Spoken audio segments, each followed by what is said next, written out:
আজই ডাউনলোড করুন আর এনজয় করুন আপনার পছন্দের শো।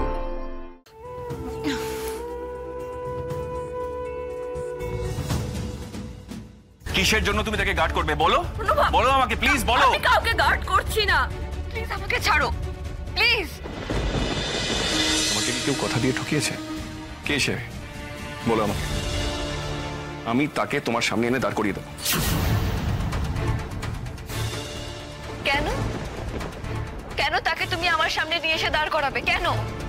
সে তোমাকে ভালোবেসে থাকলে তাকে তোমাকে অ্যাকসেপ্ট করতেই হবে। তুমি তার জন্য এতটা স্যাক্রিফাইস করেছো, এরকম একটা লাইফ বেছে নিয়েছো, সে তোমাকে ঠকিয়ে পালাবে? এটা হওয়া উচিত নয়। সবসময় পুরুষরা এইভাবে পালাতে পারে না। রাজুর সঙ্গে তো একই জিনিস হচ্ছে, কেউ বিয়ে করে অ্যাকসেপ্ট করছে না। কেন এসব হবে? আর সবকিছুর জন্য আমি কেন সাফারার হব? হ্যাঁ, টেল মি হিজ নেম। বলো বলো, তুমি আমাকে বলতেই হবে। তুমি তাকে গার্ড করবে, লাজু সুদেবকে গার্ড করবে কেন?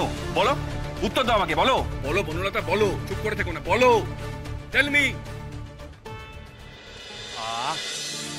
বড় ভালো রেঁধেছিস তুই লাজু, ভাত একেবারে চেটে পুটে কেটে ইচ্ছে করছে। তুমি এত কম খাও কেন গো? যেন পাখির আহার। সারাদিন এত কাজকর্ম করো, এত কম খেলে চলবে? তোর এই কথাগুলো শুনেই তো আমার পেট ভরে যাচ্ছে রে লাজু। কবে যে তুই আমার রোজের ভাত বেড়ে দিবি, এমন বকাচকা করে আমারে খাওয়াবি? ইচ্ছে থাকলে উপায় হয়। তেমন ইচ্ছে তোমার থাকলে আমি যেদিন তোমার বাড়ি গেছিলাম সেদিন থেকেই তোমাদের ঘরে থাকতে পারি। আমি তো নিজে যেচেই গেছিলাম, তুমি ওকে কুলুপ টিয়েটে জুজুর ভয়ে কাঁপছিলে, ঘরে তো রাখতে পারলে না। অমন কথা বলিস নি রে, তোর অমন চিদ্দত দেখে আবার মুখে অন্ন উঠতো নে। বলো বনলতা, বলো, চুপ করে থেকো না, বলো, টেল মি। লাজু শোন না, বলো বনলতা, বলো, চুপ করে থেকো না, বলো। হ্যাঁ গো, ওখানে কি ঝগড়া হচ্ছে না কি গো? গলা পেলে ওদের? হ্যাঁ শুনলুম তো, ওই বেটা ছেলের গলা। তুমি খাও তো, আমি ওখানে একবার গিয়ে দেখি কি হচ্ছে। কিলের যা মাথা গরম, বাহ।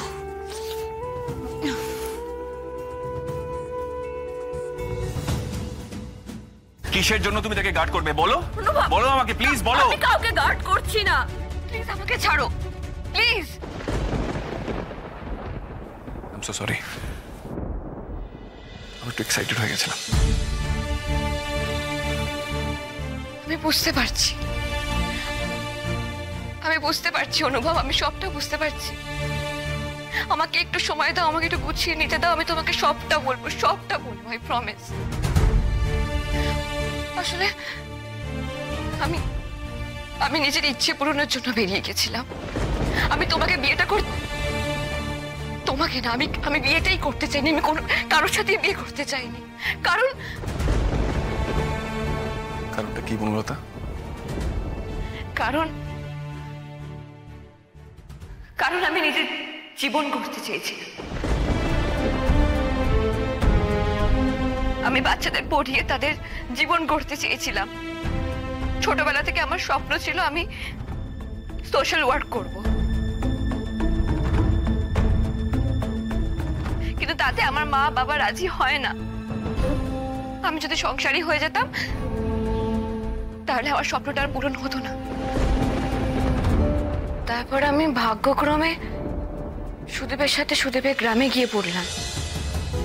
হাজার খারাপের মধ্যেও আমার কপাল সেই উপায়টাকে আপনা থেকেই করে দিয়েছে।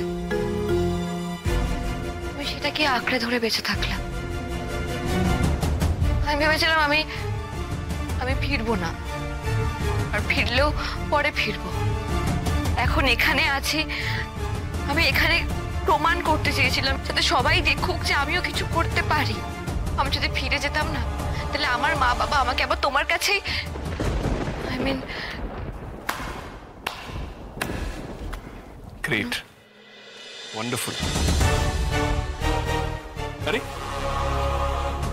রাজু এসে গেছে। রাজু, শুনলে মনলতার কথা? উফ, বিদ্যাসাগর মশাই বেঁচে থাকলে না ওকে নিজের হাতে সম্বর্ধনা দিতেন।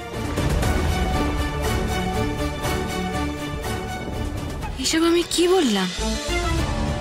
আমি কি অদ্ভুত বোকার মতো কথা বললাম? এবারেও ময়ূকের নামটা বলতে পারলাম না। পুরোপুরি সত্যিটা তো বলা হলো না।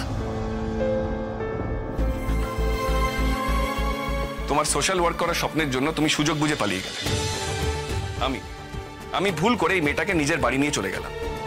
সুদেব তোমাকে ওর বাড়ি নিয়ে চলে গেল। তোমার নিজেকে প্রমাণ করার মহৎ ইচ্ছের জন্য তুমি এই মেয়েটার জীবনটা ছাড়খাড় করে দিলে। এটা বুঝতে পেরেছো?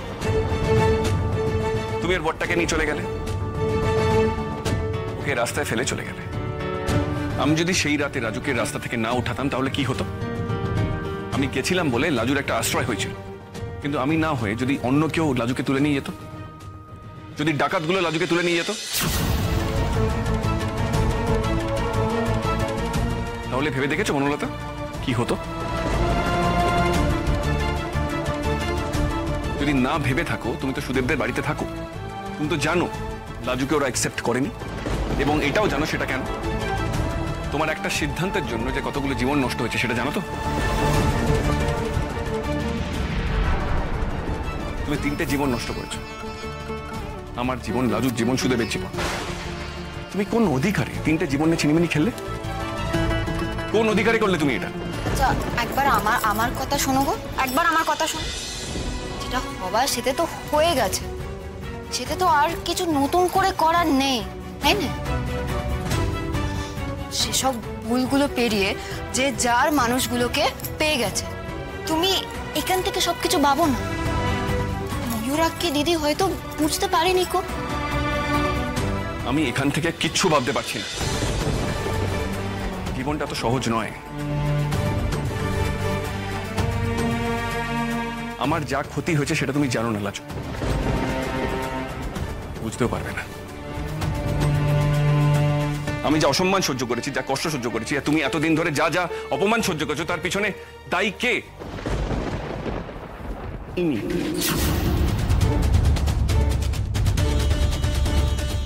এই মেয়ে দায়ী আমাদের দুর্ভাগ্যের জন্য, সেটা জেনেও আমি নতুন করে কিছু ভাবতে পারবো না। এই এটা কি কোনো খেলা নাকি? বিয়েটা কি তোমার খেলা মনে হয়েছিল মনলতা? ভেবেছিলে পালিয়ে গেলাম, ব্যাস আমার কোনো দায় নেই, বাকিরা বুঝে নিক। মানুষ একটা জীবনে কত কিছু সহ্য করবে। হ্যাঁ, প্রথমে তুমি নিরুদ্দেশ, তারপরে তুমি মৃত, তারপরে এখানে এসে অন্য নামে তোমাকে অন্য পরিচয় দেখা। এত কিছু একটা মনের উপরে কতটা চাপ তৈরি করতে পারে তোমার কোনো আইডিয়া আছে?